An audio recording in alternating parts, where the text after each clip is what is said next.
Buongiorno and welcome to Monza Circuit. Mid-season gets underway here at the legendary Temple of Speed, an important point in the Michelin Le Mans Cup calendar. This is because it's the final race before the highlight of the year, Road to Le Mans. With more than 30 cars on the grid, it's going to be an action-packed race.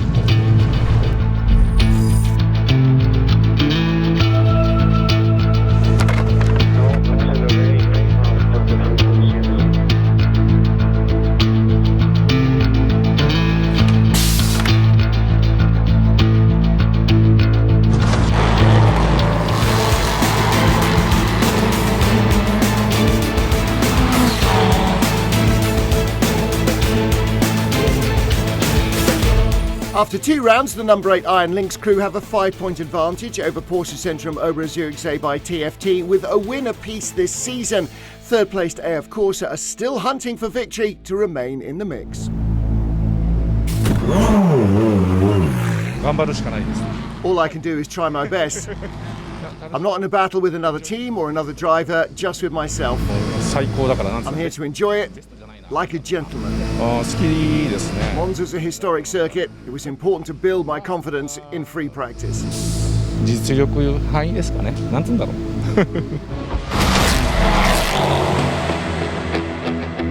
Abe is a constant driver. Matteo is a very high driver, so this is the very good quality of this car. For sure there is a very good battle. We are always trying to pushing hard and go so even better, race by race. Number 9 Iron Lynx crew are on the second step of the podium at Paul Ricard, and they are hungry for more.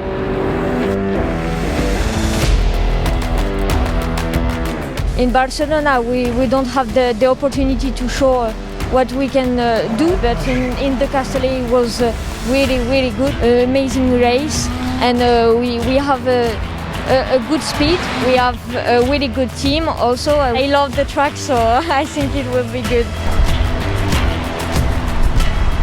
Monza is an amazing track. It's our home track, so it's the first time for Dorian. We are super proud of both. Sara is really improving and learning quickly, and session after session is really getting better.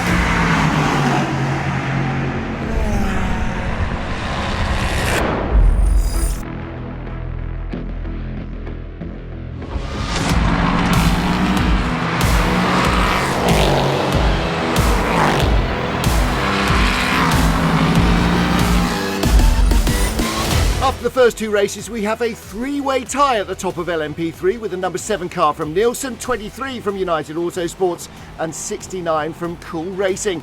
And this tight championship battle is guaranteed to be played out on the track here at Monza as we head to Road to Le Mans.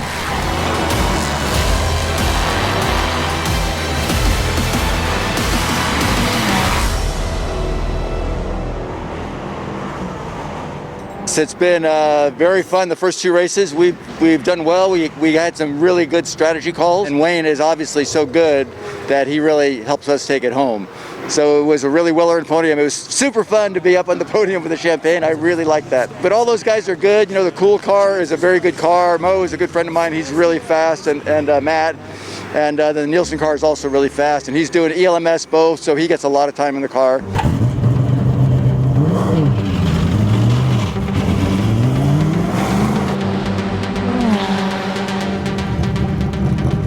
We've had a good season. We have not been able to put a win in yet, but we're working on it. I just go out and try and work on my delta between me and Matt. And that's really what I'm working on when I'm not racing, and then when I race, it's against everybody else. Everybody thinks about Le Mans, and a day doesn't go by when I don't think about Le Mans. Hopefully we'll have a fun and good outing there as well. But for now, we're focused on Monza.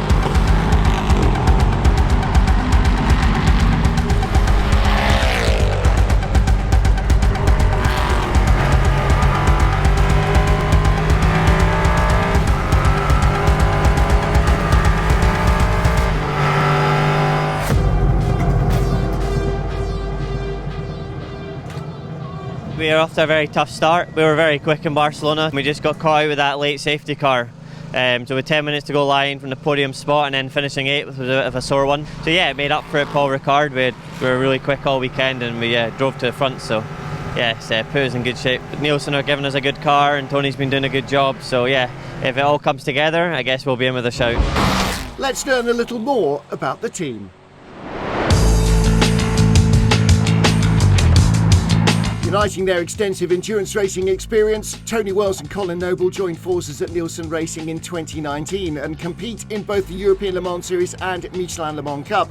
After podiums, wins and a runner-up spot in the Michelin Le Mans Cup in 2018, they currently lead the series. So might they win their first European title this season?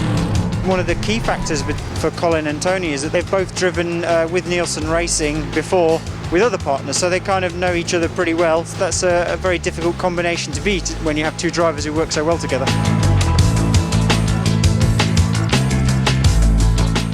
Very much a family behaviour.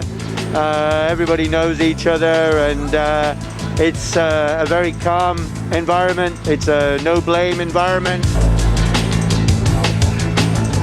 They really do complement each other really well. They work together really, really well on data, car setup, both feedback that they give. A lot of the guys in the team I've known for a long, long time. It's the way I like it, it's the way I want to keep it. Everybody works hard for it, we never give up. 20 years ago, I started washing wheels as an apprenticeship. Luckily enough to start my own team almost 7 years ago now. Still drive the truck in the UK, engineering the car in ELMS, engineering the car in Michelin Cup. You get to see every single aspect of the team. He's been engineering my car since 2012, so old habits die hard, and the team runs in a good way with Stewie and everybody supporting, so it gives him enough time to do the job he's always done. I think we've made some good calls on the strategy during the races. Not everything has always worked out perfectly for us, but obviously we were able to come away from Paul Ricard with a victory. Tremendously close with Mo and Matt, 1 second at the end, so it's how you'd want it to be. But we were the right side of 1 second, so it was a great podium as well. There was a lot of champagne going on, so thoroughly enjoyed that. Le Mans Cup this year is super competitive, and obviously for us to win the championship would be amazing, but it's going to be a very tough thing to achieve this season. Everyone has their eyes on us, I guess.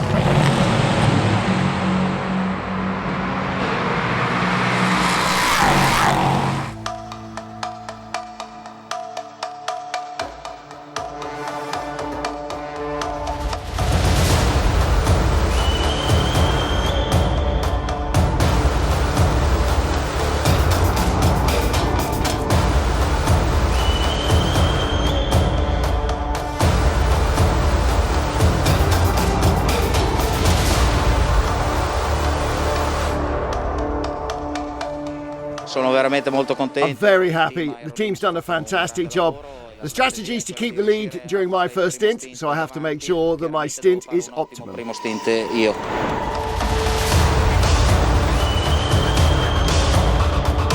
It's amazing to be the pole setter with just 16 years. It makes the whole team happy. Of course, it's here and very important to be on pole because of the first corner. Let's focus onto the race now.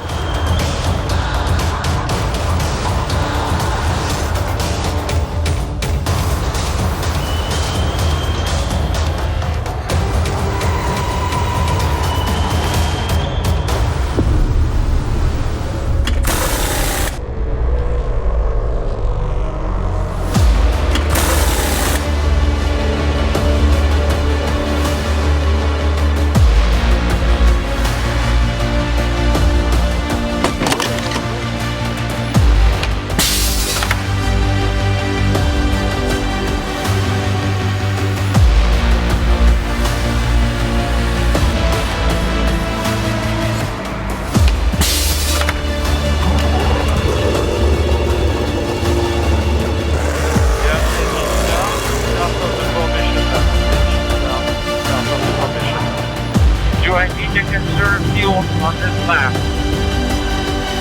Négative, warm nose tire. Négative, warm nose tire.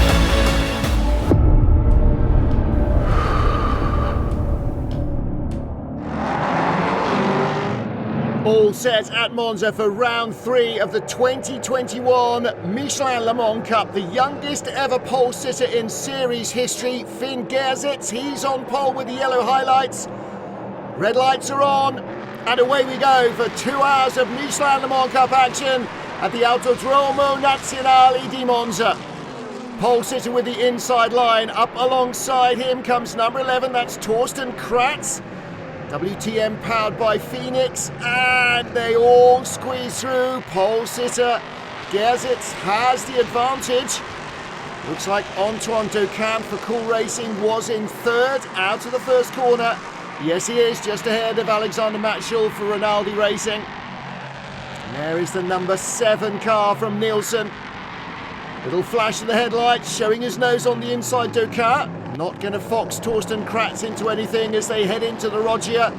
Everybody surprisingly clean through the Rettifilo for the first time. Little move down the inside in the middle of the top 20 into the Roggia. No contact there either, it would seem. Beautiful conditions. The Italian speed bowl of Monza to play on. What a great day for racing, but trouble for Maurice Smith. That's the 69 Cool Racing car. Try to restart the engine. If you don't want to restart, you have to do a power cycle, Bo. Ooh, close call for Ben Keating in the 97 Aston. Here's our GT3 leader, Sarah Bovey, in the Iron Dames Ferrari from Iron Links. Car number 9 leading. Number 8 car, the pole sitter, in second position. Number 2 Porsche in third spot. And there is Dorian Parr, her teammate. There's the battle for second and third. Up to fourth place, Ben Keating in the Aston that just had to take avoiding action in the Lesmos. Oh my goodness, a huge accident exiting Ascari. That's a Virage car.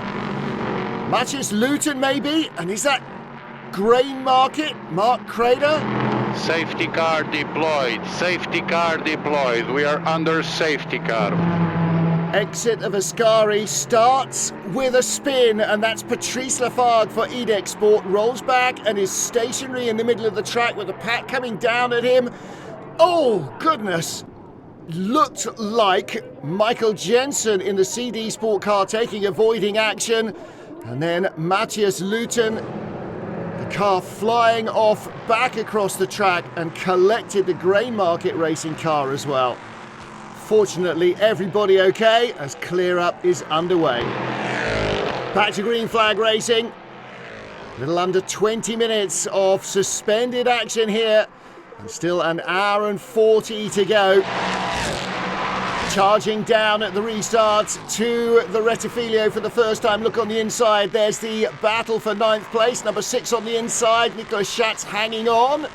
And a similar battle, 55 just hanging on there as well. And that is for 11th place. Look at car number 30 though. Klaus Abelin going around the outside to pick up 12th. Nicholas Leutwiler in the number 2 Porsche, defending from Ken Arbe's Ferrari. That's the battle for 4th. And trouble at the Rettifilo. We just saw 55 Steve Parrow holding off Jacques Wolf. Wolf mistiming the braking that time and clattering into him from behind. Trouble for Klaus Abelin, the Fricadelli driver. We saw him picking up a spot as well at the restart.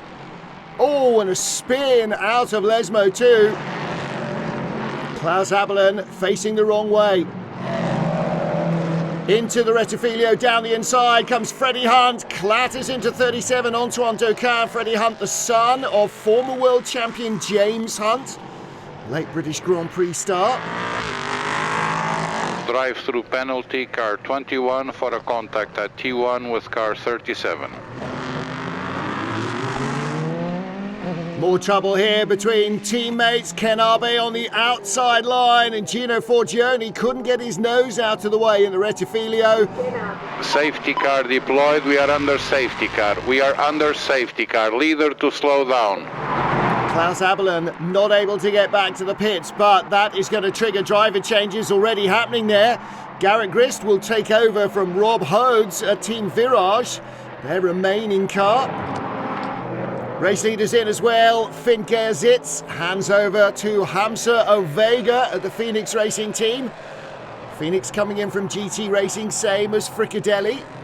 And here's the other Phoenix car, WTM powered by Phoenix. Torsten Kratz. Leonard Weiss opens the door, but they need to push him back a little bit to get to the fuel rig. He had to overshoot the marks.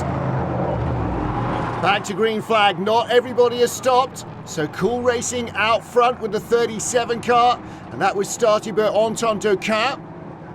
Coming down the straight, battle for the lead in GT3. Number 9, Sarabovi, just ahead of the sister number 8 Iron Lynx Ferrari, and that's Gabriele Lancieri. Nose to tail for the lead.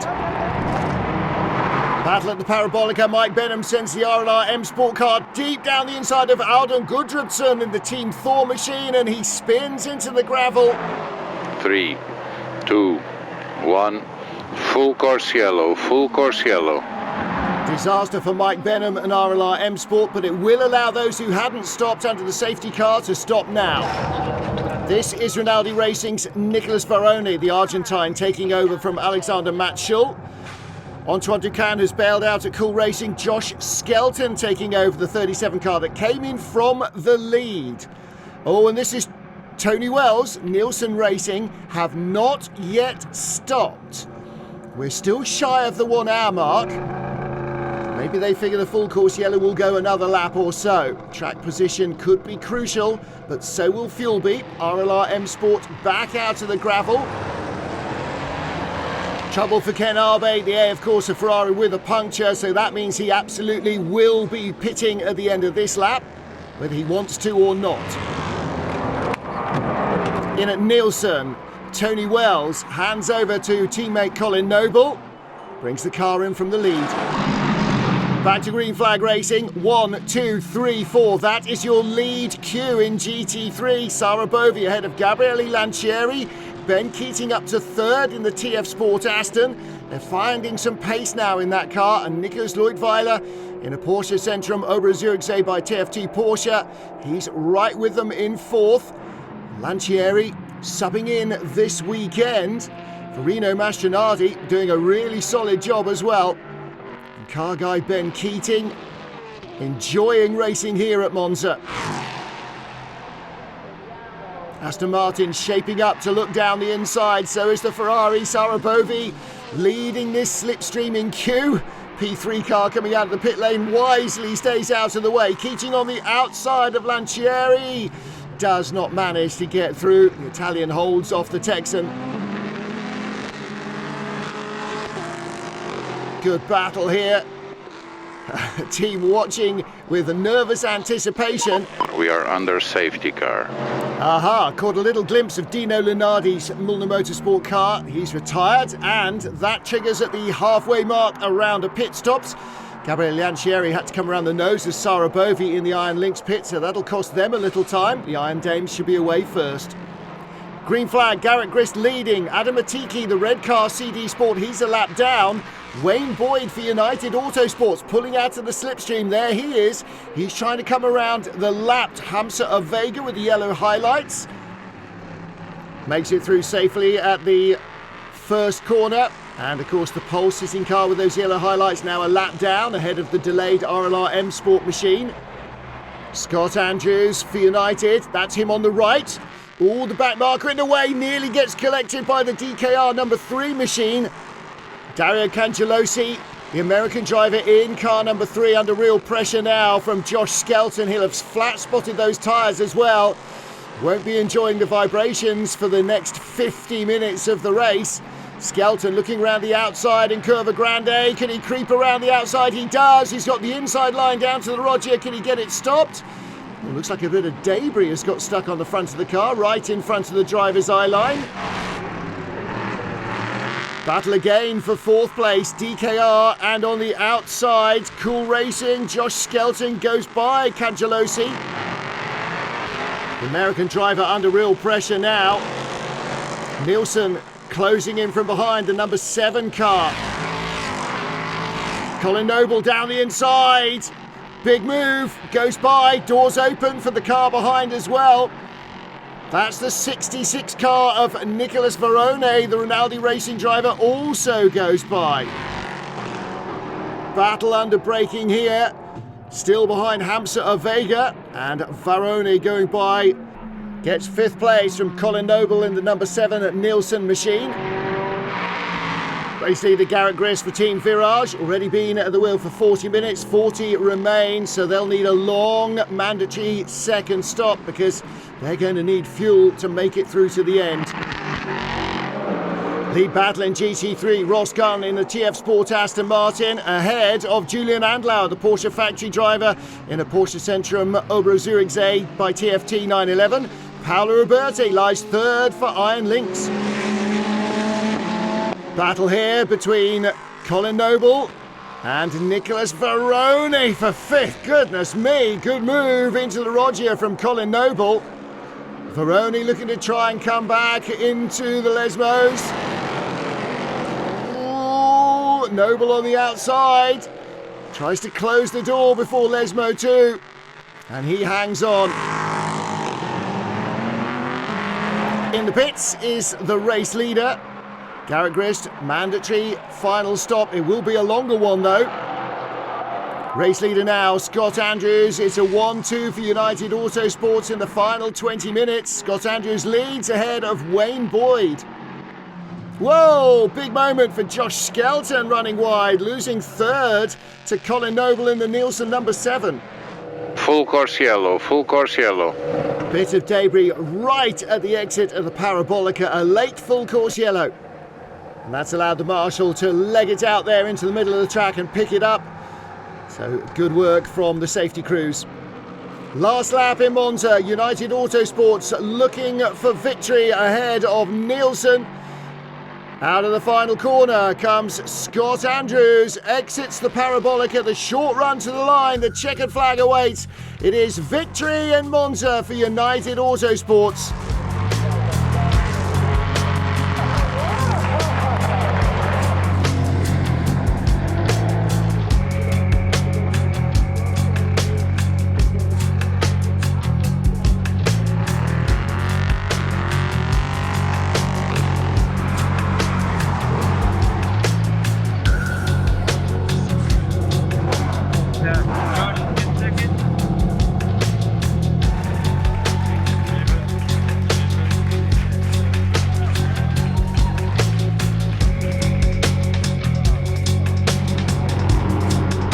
Our GT3 winner, Ross Gunn for TF Sport, the first win for the Aston Martin.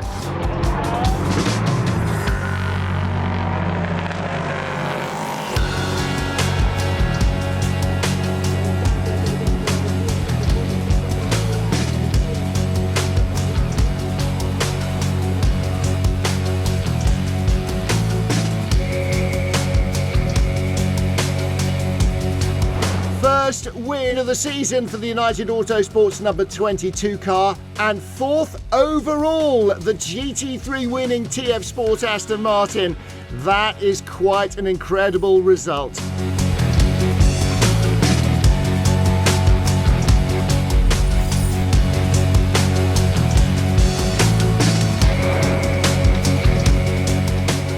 The car was great, the team was flawless, Jerry did an awesome job, and yeah, you know, that's the recipe for a race win, and we were lucky enough that the cards fell into our place this time. So yeah, big thanks to everybody involved. Post-race, Nielsen Racing were handed a 30-second penalty for refueling outside of the mandatory pit stops, promoting Rinaldi to 2nd and relegating the Nielsen car to 3rd spot, but they still finished on the podium here in Monza. And that means as we head next to Road to Le Mans in August, there is a United sandwich with Nielsen, the meat in the filling in the top 3. The 22 car takes a slender points lead. Rinaldi now up to 4th ahead of the 69 Cool Racing car. There was drama for TF Sport in the post-race scrutineering bay. The rear wing position was outside permitted tolerances. The car disqualified. Victory then went to the number 8 Iron Lynx car, number 9 in 2nd, and the number 2 Porsche in 3rd. And that means that TF Sport don't get the big points boost they'd hoped for. It's a 16-point lead now for the number 8 Iron Lynx Ferrari over Porsche Centrum Obro Zürichsee by TFT, with a 51 AF Corsa Ferrari in 3rd. I knew from the beginning that the Porsche got the problem with the pit stop, so I didn't take big risk because I was just trying to stay close to keep the second overall position and first for the points. It's Arrivederci Monza. Next stop in late August is the Circuit de la Sarthe and road to Le Mans.